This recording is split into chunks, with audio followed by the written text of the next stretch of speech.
Alright, so 3D spotting is a phrase from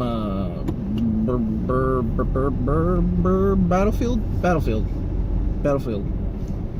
where if you spot someone, they show up on other people's maps, but in 3D spotting, they show up as a marker that floats in 3D space above that position.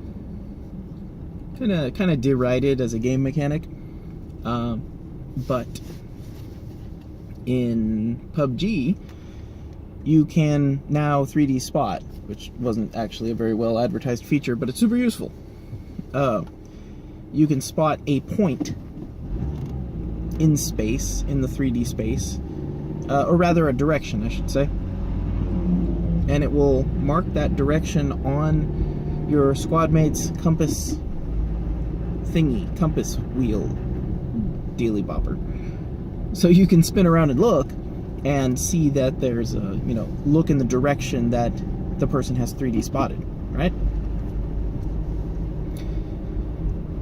Now, it is true 3D spotting and not directional reporting, because if you mark a spot that's between you and another squad mate, you're going to get opposite compass headings, because, it's in one direction, and for the other person, it's in the opposite direction. It's because the point is between the two of you. So, wouldn't it be neat if you could do that and you're playing Chase the Rabbit or something like that? Thinking like paintball, tactics games, stuff like that. So you would have your squad mates would have some level of orientation, and obviously this would be rather easy to process with GPS and normal radio bands, but like, why though? You could, if you had a little bit of distance and triangulation, you could figure out that information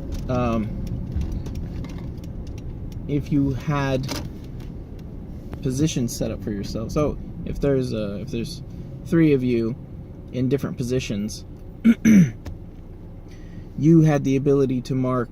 You would have your position, yeah, and then you would point in a compass heading, a compass direction, and mark a point. And when you mark that point, a laser, a rangefinder basically, would determine the direction and the distance. So from your point, you have a direction and a distance indicating here. Now from there, you can calculate, if you're able to calculate distance and direction to the other members of your squad, which you can do with technically some triangulation with antennas, although I don't know how big the array really needs to be in order for you to accomplish that. There's probably better ways of doing it. But if you have that distance and area triangulation between you and your other squad mates, you are able to mathematically figure out what the directional heading would be to that point, from your position to that point, as in the direction from their position to that same point. So then you can have either an indicator or like haptic feedback marking where people are, or where a target would be. To go to this location, you mark it, you get a compass heading, a distance, and from there it extrapolates the direction and heading, or the heading and distance basically, from you from the other person to that same point, and then marks it for them so that it either highlights for them, or it says, left, left, left, right, right, and then, green when you're in the middle, or a haptic feedback, like a waistband kind of thing that vibrates in a different direction based on which way you're facing. So if you mark something, and someone's, if I mark a point between two squad mates, I'm going to feel a belt vibration on the front, and the person on the other side is going to feel the belt vibration on their back. And as they turn, that vibration will shift so that it's pointing in the same direction until they're pointing in the correct direction of the 3D spotted point. So that's kind of neat. It would be interesting to do with just phones, so that GPS information's readily accessible and not too difficult to calculate, and most of the phones have compasses in them as well. but then you're still marking distance, and I guess you're just kind of calculating GPS coordinates. So like a heading and then a yardage or something. And if you're already on GPS and already have a compass heading for the telephone, then you can extrapolate, step forward X amount of yards, and then count that as the new position, forward that on to someone else, and then from straight GPS, you can calculate that rather easily. But in the event of no GPS or, just bad batteries or, GPS seems like overkill for this. Plus the radio triangulation thing seems like a lot more fun. Something like that would be pretty interesting, I think.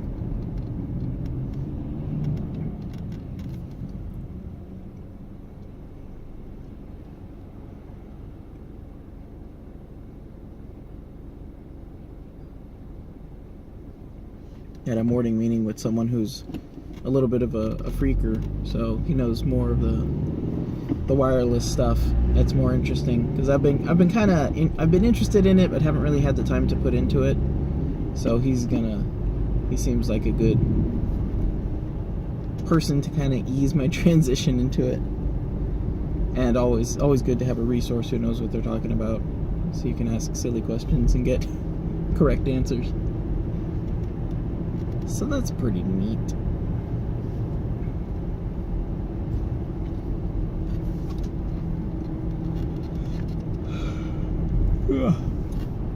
Boy. Long week. We were gonna have a game night with some family friends and my daughter's friend, and they had to cancel because they had a family event. So she was pretty upset about it. And my wife was like, well, let's do something different. Let's eat pizza and make forts. And they were like, but it's not game night. And they're like, well, it won't be game night. We'll make forts and eat pizza. And they're like, oh, it'll be Fortnite. Yeah. Are you ready for Fortnite? Like,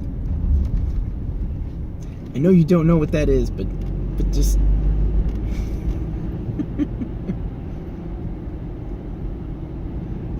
No Fortnite. Not in my house. So they say it, I just flinch a little bit.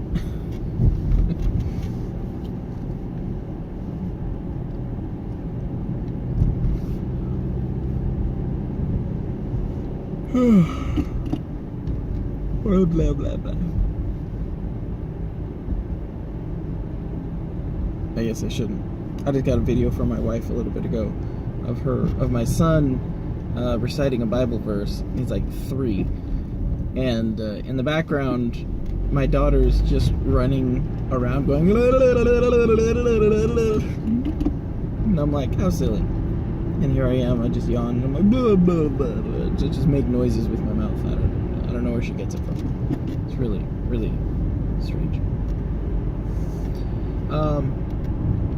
Also, we are kind of trying to set up / possibly, I think he's already set it up perhaps. He's one of those guys, I like that. A security kind of 2600 kind of meeting thing in Lexington. That's pretty neat, I think. I'd love for that to appear in the 2600 magazine. This makes all the sense. All of the sense. That's pretty cool. He's also pretty security focused too. He has a solid security, but obviously he's a freaker. So, like, yeah, it's pretty cool stuff. It's cool to find someone. It just really speaks to that, getting out there and making connections with people, because it's diversity of thought is very important. Because individuals do stuff, yeah, but teams do like 10 times the stuff. There's being able to bounce ideas off of other people, other smart, knowledgeable people, is immensely valuable. So, it's really good. The other thing is I was going to this thing, and I'm like, okay. Nothing's the code meetup.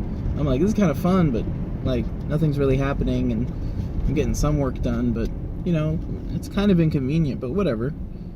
And you know, like many other things, you got to stick with it for a while before you really actually connect with someone where you're like, oh, this person who I've been sitting next to actually has something very valuable that helps me, and that I can help them, and we can work together on something and collaborate. And you just kind of have to stick with it and put yourself out there. That's why I put stickers on my laptop, even though I'm like, I try to keep it low key, but keeping things low key doesn't help anyone. You know, keeping things low key doesn't reach out to randos that you're walking by, or people that are just like happen to be sitting in the Panera Bread where you're working. Like, oh, a fellow Linux dude, or a dude with a 2600 on his laptop. You know, there's little codes, there's little things that come through. I don't want to call them memes, but more like symbols, or you know, secret codes. That kind of thing comes through, and if you're not presenting that, then you miss a connection. And you miss a connection that could have been very helpful, or very valuable, or very edifying. So why? Like, yeah, I think the laptop looks a little obnoxious now with all the stickers on it, but it's a conversation starter, and that's a conversation I wouldn't have been having otherwise. Like I said, I value the diversity of thought. I started, you know, people ask me, what have you been up to, or what are you doing, or what's going on with your life, and I'm like, meh, stuff, you know, whatever. And then, like, I was talking to someone, and they said something, and it clicked with something that I was working on. I'm like, whoa, I'm working on something exactly like this. And they're like, oh, well, let's connect on that. And I was like, I had no idea. And so now when I talk to people, I offer up stuff. I'm like, yeah, I'm doing this and I'm doing that, and you probably don't know anything about it, but that's what I'm doing. And most of the time the answer is, oh, okay. But sometimes the answer is, no kidding, I happen to know someone who knows exactly what that is and can help you out. Let me give you a phone number. And it's like, whoa. You know, being open to that, to receiving that, that's huge. It makes a huge difference. And it makes like passive connections, where if you're talking about it and you bring it up, it's like, oh, okay, yeah, sure, whatever. You know, that person that says, oh, okay, whatever, and leaves, like 3 days later, they're talking to someone else, and they're like, oh, you know, I know Troy, he's actually working on something like, let me give you his phone number.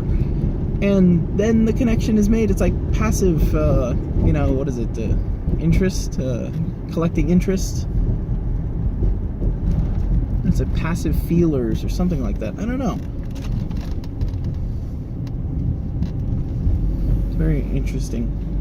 But things have definitely gotten better since I've started sharing and being more open with all this stuff and talking about it with people who I wouldn't normally talk about it with. It's like, yeah, I'm out there. I'm open. Let's talk. Let's do things. You know, I don't think you know what I'm talking about, but I'm going to talk about it anyways. And then random stuff happens, and it's cool.